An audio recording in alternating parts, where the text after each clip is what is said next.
सुबह लगभग 9:30 उनकी मृत्यु की पुष्टि हो गई। शुरुआती संकेत यह दर्शाते हैं कि वह असॉल्ट के शिकार हुए थे। इस मामले में रॉयल कैनेडियन माउंटेड पुलिस ने 59 वर्षीय एक कैदी को गिरफ्तार किया है, लेकिन उन्होंने इस बारे में और कोई विवरण देने से इनकार कर दिया है। कुछ टाइम पहले मैंने अपने चैनल पर एक वीडियो डाली थी about the Kerala human sacrifice, और इस वीडियो को बनाने के बाद मुझे ऐसा लगा था कि शायद एक इंसान इससे ज़्यादा हैवान तो नहीं हो सकता।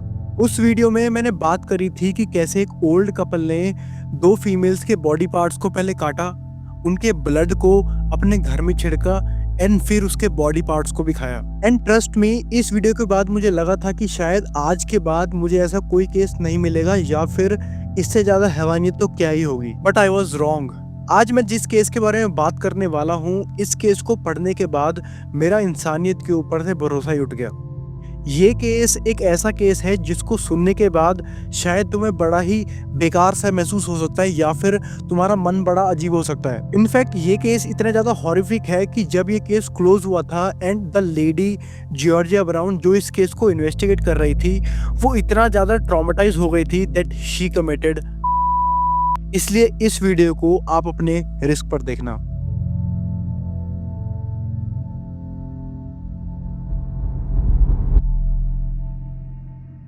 इस कहानी की शुरुआत हुई थी रॉक थेरियॉल्ड से।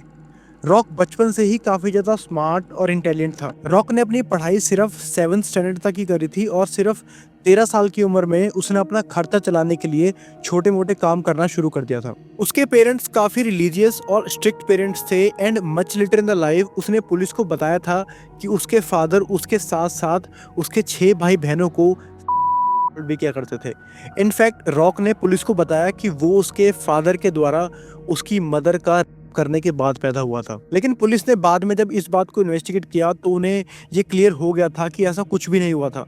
मतलब इस बात का कोई प्रूफ ही नहीं है। जब रॉक 20 साल का हुआ तो उसने फ्रेंसिन ग्रीनर से शादी करी और दोनों कनाडा के मॉन्ट्रियल शहर में मूव हो गए, जिसके बाद उनके 2 बेटे भी हुए, रॉक सेल्विन एंड फ्रैंकोइस। लेकिन शादी के कुछ टाइम बाद रॉक की तबीयत अचानक से बिगड़ने लगी एंड डायग्नोस कराने में पता चला कि उसे अल्सर्स है, जिसकी वजह से उसके पेट में काफ़ी दर्द रहने लगा। अल्सर्स होने की वजह से रॉक काफ़ी इरिटेटेड रहने लगा था एंड उसकी वजह से वो काफ़ी अग्रेसिव भी हो गया था। जब भी किसी इंसान को अल्सर्स होते हैं तो उसे ठीक करने के लिए उसकी काफ़ी सारी सर्जरीज करी जाती हैं।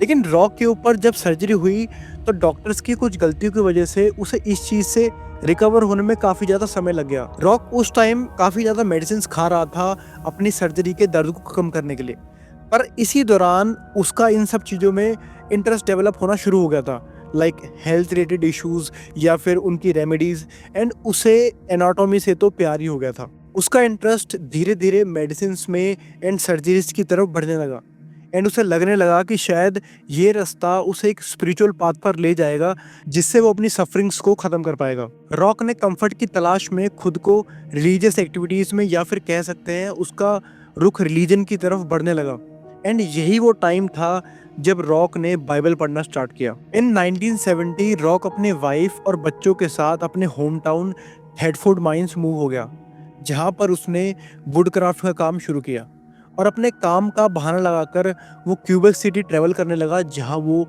गिजेल से मिलता था। रॉक का छुप छुप कर गिजेल से मिलना, that means rock was cheating on his wife. लेकिन बहुत ही कम टाइम में रॉक और गिजेल एक दूसरे से काफ़ी ज़्यादा क्लोज हो गए थे और दूसरी तरफ सर्जरी के बाद से ही उसका फ्रेंसिन के साथ रिश्ता धीरे धीरे खराब होने लग गया था। रॉक अपनी सारी की सारी इनकम या फिर जो भी पैसे वो अपने काम से कमाता था वो उन पैसों को गिजेल के ऊपर उड़ाने लगा एंड इसी पीरियड में उसने शराब भी पीना शुरू कर दिया था और देखते ही देखते रॉक की फाइनेंशियल सिचुएशन बिगड़ने लगी। 1970 के मिड तक आते आते रॉक की फाइनेंशियल सिचुएशन इतनी बिगड़ चुकी थी कि उसका घर भी उसके हाथ से चला गया था और वो इस टाइम तक शराब का इतना आदी हो गया था कि उसका अपनी वाइफ फ्रेंसिन के साथ तलाक हो गया। पर फ्रेंसिन से तलाक होने के बाद रॉक अब एकदम आज़ाद था और अब वो गिजेल से जब चाहे तब मिल सकता था। दोनों ने साथ में रहना शुरू कर दिया और इसी टाइम पे रॉक ने सेवेंथ डे एडवेंटिस्ट चर्च को ज्वाइन कर लिया और देखते ही देखते काफी सारे लोग उसकी इस पर्सनैलिटी को पसंद करने लगे। 1977 के एंड तक आते आते बहुत सारे लोग रॉक के साथ जुड़ गए, स्पेशली यंग वुमेन्स, और उन्होंने रॉक को एज अ स्पिरिचुअल हीलर या फिर गाइड के रूप में मानना शुरू कर दिया। रॉक की फॉलोइंग इतनी बढ़ चुकी थी कि उसने खुद को मैसेंजर ऑफ गॉड बताना शुरू कर दिया। वो अक्सर वीकेंड्स पे अपने फॉलोअर्स के साथ गिजेल के घर पर भी मिला करता था और उसने अपने फॉलोअर्स को एपोकलिप्स के बारे में बताना शुरू किया। रॉक ने उन्हें बताया कि ये वर्ल्ड जल्दी खत्म हो जाएगा एंड उन्हें अपनी जॉब्स को या फिर अपने बच्चों को स्कूल छोड़ने के लिए और अपनी फैमिलीज के साथ टाइज खत्म करने के लिए भी इंसिस्ट करता और अपनी एक अलग कम्युनिटी बनाने के लिए भी बोलता था। इस टाइम तक आते आते उसका करिश्मा या फिर मैं कहूँ उसकी मैनिपुलेशन इतनी बढ़ चुकी थी कि उसके फॉलोअर्स ने अपनी सारी सेविंग्स रॉक को दे दी थी, बिकॉज वो एक क्लिनिक बनाना चाहता था जो हेल्दी लाइफस्टाइल को प्रमोट करता था। रॉक का मानना था कि किसी भी बीमारी को वो हेल्दी ईटिंग हैबिट्स या फिर उसके द्वारा बनाई गई रेमेडी से ठीक कर सकता था। उसने अपने मेंबर्स को एक स्ट्रिक्ट यूनिफॉर्म भी दी जिसमें वुमेन्स को फुल लेंथ ग्रीन ट्यूनिक और मेंस को बेज कलर के कपड़े पहनने पड़ते थे, और खुद को अपने मेंबर्स से अलग दिखाने के लिए वो डार्क ब्राउन कलर के रोब्स पहनता था। 1978 में अपने फॉलोअर्स के बीच अपनी लॉयल्टी को प्रूव करने के लिए उसने गिजेल से चर्च में जाके शादी कर ली। रॉक अपने इस ग्रुप के साथ वही सेम चीजें फॉलो करता था जो उसने seventh day Adventist church join करने के बाद करी थी। पूरे कम्युन का गोल था एंटी स्मोकिंग को प्रमोट करना, साथ ही साथ हेल्दी ऑर्गेनिक फूड खाना एंड शराब से भी दूर रहना, और इसी के थ्रू रॉक के फॉलोअर्स भी धीरे धीरे बढ़ने लगे जो ये बिलीव करते थे कि वो जो भी बोलता है सच और सही बोलता है। रॉक की मैनिपुलेशन स्किल्स इतनी ज़्यादा थी कि इस टाइम तक आते आते जिन लोगों को भी इस क्लिनिक के बारे में पता लगता था वो हर इंसान इस चीज़ को प्रमोट करने के लिए या फिर क्लिनिक बनाने के लिए अपने एसेट्स तक बेच देता था ताकि वो इस क्लिनिक को अच्छे से बना पाए। लेकिन इन सब में सबसे ज़्यादा क्रेजी बात तो ये थी कि इन्हीं लोगों में से एक लेडी थी जिसने अपने बच्चे को एक फोस्टर होम में डाल दिया था क्योंकि उसे ये लग रहा था कि अगर वो अपने बच्चे को पालेगी तो उसके ऊपर ज़्यादा पैसे लगेंगे एंड वो इन्हीं पैसों को रॉक के क्लिनिक पे लगाना ज़्यादा पसंद करेगी। जिन जिन लोगों को भी इस क्लिनिक के बारे में पता लगता था या जो भी इस क्लिनिक पर विजिट करता था वो रॉक की बातें सुनकर और उसके रिलीजियस पर्सपेक्टिव को जानकर बहुत ज़्यादा इम्प्रेस हो जाता था। उसका करिश्मा इतना बढ़ चुका था कि जब जब वो लोगों की आंखों में देखकर उनसे बात करता था या फिर उन्हें अपनी सोच के बारे में बताता था तो सभी के सभी लोग उसकी इस सोच को बहुत ज़्यादा पसंद करने लगते थे एंड उन्हें लगता था कि क्लिनिक को ज्वाइन करना उनकी लाइफ का सबसे बेस्ट डिसीजन था। एक दिन एक बहुत ही ज़्यादा परेशान आदमी रॉक के क्लिनिक में आया एंड उसने उसे बताया कि उसकी वाइफ को ल्यूकेमिया है एंड वो इस टाइम पर हॉस्पिटल में है। रॉक सीधा उसी हॉस्पिटल में चले गया जहां उस लेडी का इलाज चल रहा था एंड उसने डॉक्टर से साफ मना कर दिया कि उसे कोई भी ट्रीटमेंट की जरूरत नहीं है और उसने उस लेडी को हॉस्पिटल से निकालकर अपने क्लिनिक में भर्ती कर लिया। रॉक ने उस आदमी को कहा कि उसकी वाइफ को किसी भी सर्जरी या फिर थेरेपी की जरूरत नहीं है बल्कि उसे नीड है तो बस ऑर्गेनिक फूड और ग्रेप जूस की। बट अनसरप्राइजिंगली उस लेडी की तबीयत डे बाय डे बिगड़ने लगी एंड शी डाइड। पर उससे भी ज़्यादा शॉकिंग बात तो ये थी कि रॉक ने उसकी डेथ को कवर अप करने के लिए अपने मेंबर्स से और उस लेडी के हस्बैंड से ये कहा कि गॉड नहीं चाहते थे कि हमारे साथ रहे, इसलिए भगवान ने उसे अपने पास बुला लिया और उनकी मर्जी के आगे वो कुछ नहीं कर सकता। लेकिन इस इंसिडेंट के बाद पुलिस को इस बारे में पता चल गया था और इसके साथ साथ सेवंथ डे एडवेंटिस्ट चर्च ने भी उसके क्लिनिक पर फूड सप्लाईज और मेडिकल सप्लाईज भेजना बंद कर दिया था। और यही वो एग्जैक्ट मोमेंट था जब उसने डिसाइड कर लिया था कि उसे एक न्यू प्लेस की जरूरत है, जिसके बाद वो अपने सभी मेंबर्स को पहाड़ों में कहीं दूसरी जगह पर ले गया। इस टाइम तक रॉक के ग्रुप में 16 लोग थे जो दिन रात एक न्यू प्लेस को बनाने में मेहनत कर रहे थे।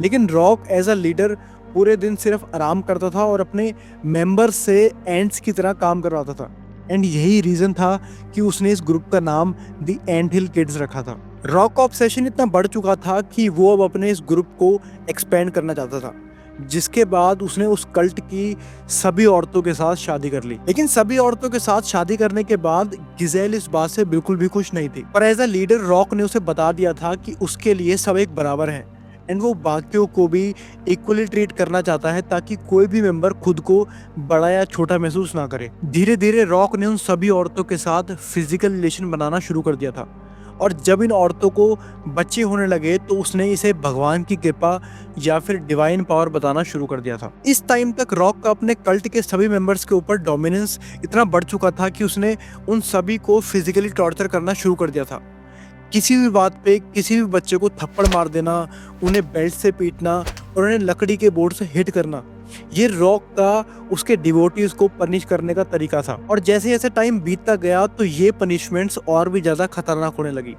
रॉक का अपनी फीमेल फॉलोअर्स या फिर कह सकते हैं वाइफ्स की स्किन को वेल्डिंग टॉर्च से जलाना, एक प्लास से उनके दांतों को निकालना, वायर कटर से उनकी उंगलियों को काटना, और इनफैक्ट एक बार तो उसने अपने इस कल्ट के मेंबर को इतना ह्यूमिलिएट कर दिया था कि उस मेंबर को अपनी लॉयल्टी प्रूव करने के लिए एक स्लेज हैमर से अपनी ही लात को तोड़ना पड़ा था। रॉक अपने इस कल्ट के रूल्स को लेके भी बहुत ज़्यादा स्ट्रिक्ट था एंड किसी भी मेंबर को इस कल्ट को छोड़ के जाने की परमिशन नहीं थी, और अगर कोई भी ऐसा करता तो रॉक उसे बहुत ही बुरी तरीके से टॉर्चर करता था। वो अपने ही मेंबर्स को एक दूसरे पर नजर रखने को बोलता, और अगर कोई भी फॉलोअर किसी भी रूल को तोड़ता या फिर डिसलॉयल्टी दिखाता तो वो उन्हें बुरी तरीके से पीटता था। बट सबसे ज़्यादा शॉकिंग बात तो ये थी कि पनिशमेंट देने के बाद अगर कोई भी मेंबर बहुत ज़्यादा हर्ट होता था या उन्हें किसी भी टाइप की इंजरीज होती थी तो उन्हें किसी भी तरीके से एक्सटर्नल मेडिकल सर्विस लेना अलाउड नहीं था, बिकॉज रॉक के अकॉर्डिंग वही उस कल्ट का हीलर था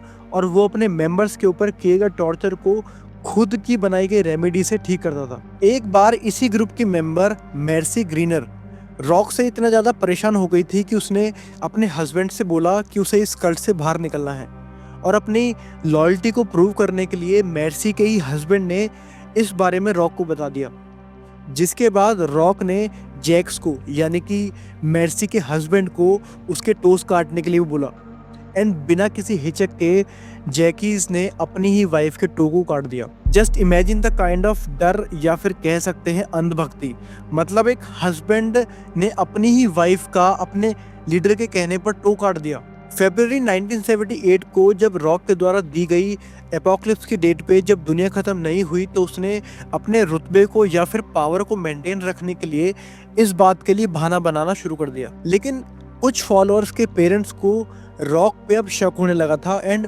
उन्होंने इस बारे में पुलिस को भी बता दिया कि इस क्लिनिक में कुछ तो गलत हो रहा है। पुलिस सीधा रॉक के क्लिनिक पर पहुंची और उसे उठाकर क्यूबिक सिटी में एक साइकियाट्रिस्ट के पास ले गई। एंड आप यकीन नहीं करोगे कि रॉक ने अपनी बातों से उसी साइकियाट्रिस्ट को इतना मैनिपुलेट कर दिया था या फिर कह सकते हैं अपनी बातों में इतना ज़्यादा घुमा दिया था कि उसी साइकियाट्रिस्ट ने कुछ दिनों बाद एक प्रेस कॉन्फ्रेंस में रॉक को द मैन ऑफ गॉड बता दिया था। और तो और वही साइकियाट्रिस्ट रॉक की इस बातों से इतना ज़्यादा इन्फ्लुएंस हो गया था कि उन्होंने अपने ही हॉस्पिटल के एक पेशेंट को जो उस टाइम डिप्रेशन से जूझ रहा था उसे रॉक के कल्ट में भेज दिया था, बिकॉज अकॉर्डिंग टू हिम वो उसके क्लिनिक में ज़्यादा जल्दी और बेटर तरीके से ठीक हो सकता था। आप यहाँ से इमेजिन कर सकते हो कि किस तरीके का मैनिपुलेटर था रॉक, मतलब एक साइकियाट्रिस्ट भी उसके दिमाग को पढ़ नहीं पाया। हॉस्पिटल से वापस आने के बाद उसने एडवेंटिस्ट चर्च वाले रूटीन को बिल्कुल ही त्याग दिया। रॉक ने फिर से मीट, डेयरी, जंक फूड और शराब पीना शुरू कर दिया था। रॉक का ईगो एंड पावर दोनों इतना ज़्यादा बढ़ गए थे कि उसने अपने सभी मेंबर्स को और ज़्यादा बुरी तरीके से टॉर्चर करना शुरू कर दिया था। रॉक कई कई घंटों के लिए शराब पीने के बाद अपने मेंबर्स को लेक्चर भी दिया करता था, और किसी भी मेंबर को इस ड्यूरेशन में सोना अलाउड नहीं था, और अगर कोई भी झपकी या सोने की कोशिश करता तो उन्हें वो लकड़ी की छड़ी से बहुत ही बुरी तरीके से पीटता था। जो न्यू पेशेंट कल्ट में मूव हुआ था जिसका नाम गायवीर था, रॉक ने उसे सीधा टूल शेड में रहने के लिए बोला, because as a new member वो ग्रुप के साथ कैबिन में रहने के लिए अलाउड नहीं था, एंड उसे फैसिलिटीज़ भी बहुत ही ज़्यादा लिमिटेड दी गई थी। इनफैक्ट उसे सिर्फ दिन की एक मील पर ही रखा गया था। 23 मार्च 1981 को रॉक ने अपने कल्ट में एक पार्टी होस्ट करी क्योंकि उसके दोनों बेटे ग्रेनियर रॉक जूनियर एंड फ्रैंकोइज अपने फादर के साथ उस कम्यून में रहने आए थे।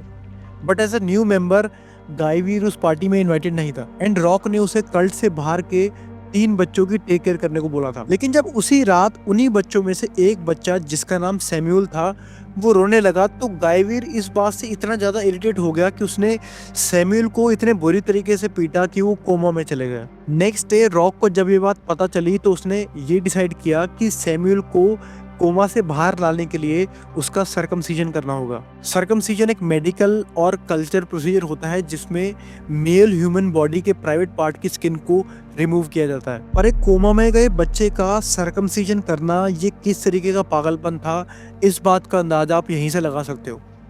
लेकिन उससे भी ज़्यादा शॉकिंग बात ये थी कि रॉक ने उस बच्चे को एनेस्थीसिया के नाम पर 94% एथेनॉल सॉल्यूशन, यानी कि रॉक ने पहले उस बच्चे के मुंह में ज़बरदस्ती शराब डाली एंड फिर उसके बाद उस बच्चे का ट्रीटमेंट शुरू किया। बट अनसरप्राइजिंगली उस बच्चे की भी डेथ हो गई। इस इंसिडेंट के 6 महीने बाद कम्यून का माहौल बहुत ही ज़्यादा शांत रहा। लेकिन एक दिन रॉक के दिमाग में अचानक से गायवीर के द्वारा सैमुअल को मारने वाली बात खटकने लगी एंड रॉक ने डिसाइड किया कि वीर को इस बात के लिए पनिशमेंट मिलनी चाहिए। रॉक ने अपने ही मेंबर्स में से 10 लोगों की टीम बनाई एंड डिसाइड किया कि गायवीर का कैस्ट्रेशन किया जाना चाहिए। गायवीर ने पहले तो इस बात का विरोध किया, बट रॉक के समझाने और मनाने के बाद वो इस बात के लिए मान गया। इस मोमेंट तक आते आते मुझे ये कंफर्म हो गया था कि उस कल्ट के मेंबर्स रॉक से सिर्फ डरते ही नहीं थे, बल्कि वो सच में इन सब चीज़ों के लिए उसे पसंद करते थे। मतलब अंधभक्ति का ये लेवल था उन कल्ट के मेंबर्स का। नवंबर 1981 को जब गायवीर को लगा कि उसकी हालत सुधरने की बजाय बिगड़ रही है एंड उसको टॉर्चर भी किया जा रहा है, तो एक दिन मौका देखकर वीर उस कल्ट से भागने में सफल हो गया एंड उसने इस बात की खबर पुलिस को दे दी। पुलिस ने जब इस केस में फिर से इन्वेस्टिगेशन शुरू करी तो उन्हें कल्ट के अंदर की सिचुएशन देखकर समझ आ गया था कि वहाँ कुछ तो गलत हो रहा है एंड पुलिस ने बेस्ड ऑन एविडेंस रॉक और उसके कुछ मेंबर और गायवीर को गिरफ्तार कर लिया था, जिसके बाद रॉक को 2 साल जेल में भी बिताने पड़े थे। I know you must be shocked कि इतना सब कुछ करने के बाद भी उसे सिर्फ 2 साल ही जेल में रहना पड़ा। पर 1984 में जेल से रिहा होने के बाद तो रॉक और भी ज़्यादा खतरनाक हो गया था और अभी भी उसी कल्ट के कुछ ऐसे मेंबर्स थे जो उसके जेल जाने के बाद भी उसे बेइंतहा फॉलो कर रहे थे या फिर अभी भी उसे अपना लीडर मान रहे थे। 1988 में उसकी एक वाइफ सोलांज बॉयलार्ड के पेट में अचानक से दर्द होने लगा। थोड़ी देर तक उसे देखने के बाद रॉक ने उसे बताया कि उसका लीवर इन्फेक्ट हो गया है एंड उसे इमीडिएटली एक सर्जरी करनी होगी। रॉक ने डिसाइड किया कि उसे अपनी वाइफ का एनेमा करना पड़ेगा, जिसके बाद उसने पहले शराब पी और फिर सोलांज को फटाफट से एक किचन टेबल पर लेटा दिया एंड उसके पेट पर जोर जोर से पंच करने लगा। उसने सोलांज के गले में एक और ट्यूब डाली और अपने मेंबर्स को उसमें हवा फूकने को भी बोला। और नेक्स्ट डे रॉक ने सोलांज के पेट पे एक ब्लेड से 5 इंच डीप कट मारा एंड उसी कट में अपना हाथ घुसा दिया एंड उसके हाथ में जो भी आया उसने उसे बाहर निकाल लिया। रॉक ने अपनी ही वाइफ की इंटेस्टाइन्स को बाहर निकाल दिया था और जिस टाइम ये सब कुछ हो रहा था उस टाइम सोलांज कॉन्शियस स्टेट में थी, यानी कि सोलांज को किसी भी तरीके का एनेस्थीसिया या फिर पेन किलर नहीं दिया गया था। जब रॉक ने सर्जरी को कंप्लीट कर लिया एंड उसे लगा कि अब सोलांज हील हो जाएगी तो उसने एक सुई और धागे से उसी कट पे टांके लगा दिए और सोलांज को हॉट और कोल्ड शावर लेने को बोला। But the very next day excessive bleeding की वजह से सोलांज की डेथ हो गई और सोलांज के लास्ट वर्ड्स थे कि उसने कभी जिंदगी में भी नहीं सोचा था कि उसे इतना सफ़र करना पड़ेगा। रॉक के लिए ये सब कुछ करना जैसे किसी डमी पे एक्सपेरिमेंट करने जैसा था। मतलब जब मन किया किसी का दांत निकाल दिया, जब मन किया किसी की भी स्किन पील कर दी और जब मन किया तो किसी की भी सर्जरी कर दी, वो भी बिना किसी मेडिकल प्रोसीजर के। सोलांज की डेथ के बाद रॉक ने खुद को विक्टिम प्ले करना शुरू कर दिया। रॉक ने सबको ये बोलना शुरू कर दिया कि सोलांज उसकी फेवरेट वाइफ थी और वो उसके बिना नहीं रह पाएगा एंड इसलिए वो खुद को भी मारना चाहता है। और वो बोलता था कि उसने काफ़ी बार खुद को मारने का ट्राई भी किया बट हर बार गॉड उसे आकर बचा लेते हैं। उसने सभी के सामने ये भी दावा किया कि वो प्रेग्नेंट है एंड उसके पेट में जो बच्चा है वो सोलांज का रिकार्नेशन है। रॉक सोलांज की डेथ के बाद इतना ज़्यादा पागल हो गया था कि उसने उसकी कब्र को फिर से खुदवाया और उसके स्कल को निकाल कर उसमें एक होल किया and he used to have sex with that hole. उसने सोलांज के रिब्स को निकालकर उसका एक नेकलेस बनवाया और उसे पहनने लगा एंड उसके बाकी बॉडी पार्ट्स को भी एक जार में निकलवाया and he used to make out with those body parts. इससे ज़्यादा डिस्गस्टिंग तो मुझे नहीं लगता कुछ हो सकता है। मतलब दिस इज़ कंप्लीट इंसैनिटी। एक इंसान अपनी ही वाइफ के बॉडी पार्ट्स के साथ ये सब कर सकता है। This is unbelievable. इस इंसिडेंट के बाद कल्ट के मेंबर्स इतना डर गए थे कि रॉक जब भी शराब पीता था तो कोई भी उसके पास नहीं जाता था और इसी दौरान काफ़ी सारे मेंबर्स तो कल्ट से भाग भी गए थे। लेकिन इसी ग्रुप में एक लेडी थी जिसका नाम था गब्राएल लवाले। गब्रायल ने भी सोलांज के इंसिडेंट के बाद भागने की कोशिश करी, लेकिन वो रॉक से इतना ज़्यादा अटैच थी कि वो भाग भी नहीं पा रही थी। आई डोंट नो ये किस टाइप का अट्रैक्शन था, पर जो भी था बड़ा अजीब था। रॉक ने एक दिन शराब पीकर गब्रायल को अचानक से पकड़ा और उसके हाथ को टेबल के ऊपर रखकर एक किचन नाइफ को आर पार कर दिया। गब्रायल दर्द से चिल्लाती रही, पर रॉक मजे से उसके सामने बैठकर दारू पीता रहा। और कुछ टाइम बाद जब उसने उसके हाथ की तरफ देखा तो वो पूरा का पूरा नीला पड़ चुका था। और उसी टाइम रॉक ने उसे बोला कि उसे एक सर्जरी करनी होगी, जिसके बाद वो एक कटर से उसके हाथ को काटने लगा। पर रॉक उस कटर से उसकी बोन को काट नहीं पा रहा था, इसलिए उसने कल्ट के मेंबर से एक मीट नाइफ मांगा और उसके बाद उसने गब्रायल के हाथ को शोल्डर वाले एरिया से ही काट दिया।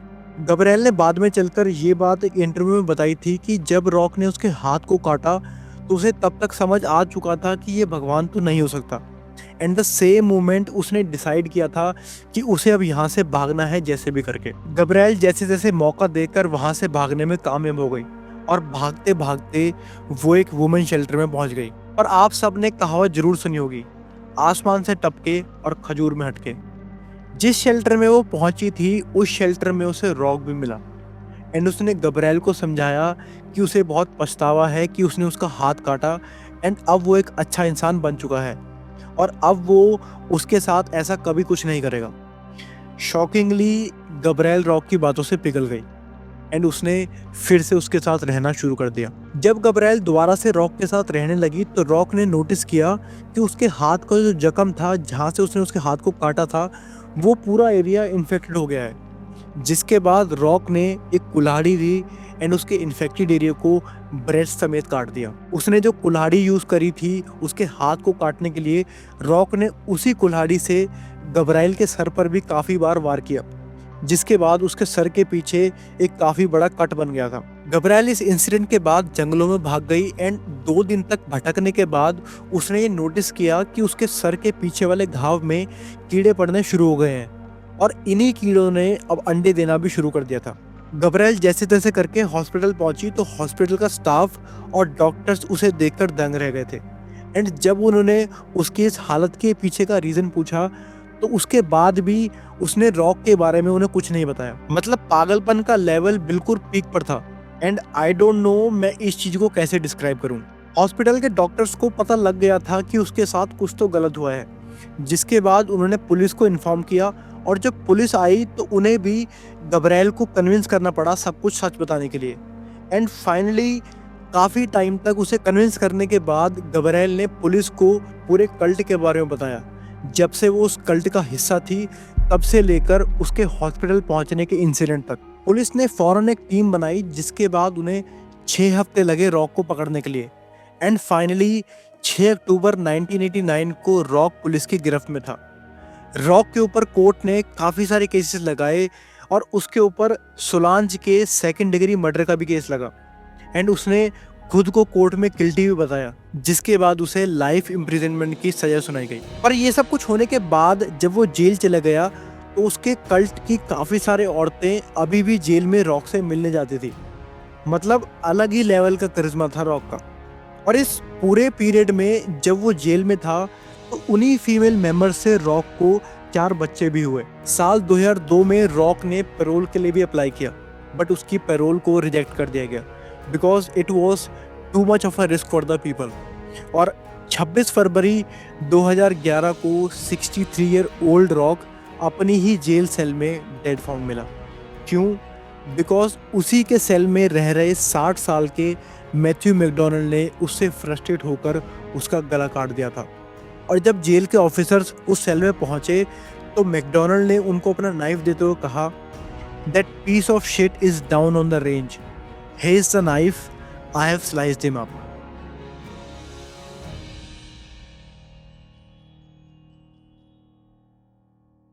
तो ये थी रॉक की कहानी। आई नो ये वीडियो बाकी वीडियो से कंपैरिजन में थोड़ी सी लंबी है, बट अगर आपने फिर भी इस वीडियो को एंड तक देख लिया है तो heads off to you, because मुझे खुद इस वीडियो को बनाने में 2 से 3 घंटे के लगे थे। एंड हो सकता है कि आपको शायद ये वीडियो थोड़ी सी हॉरर भी लगी हो, बट रॉक ने जो भी किया वो एक नॉर्मल ट्रू क्राइम तो नहीं था। And I don't know Rock सच में स्मार्ट और इंटेलिजेंट था या फिर सिर्फ एक psycho criminal. But anyway, thanks for watching the video. मिलता हूँ आपसे अगले केस के साथ। Till then, take care.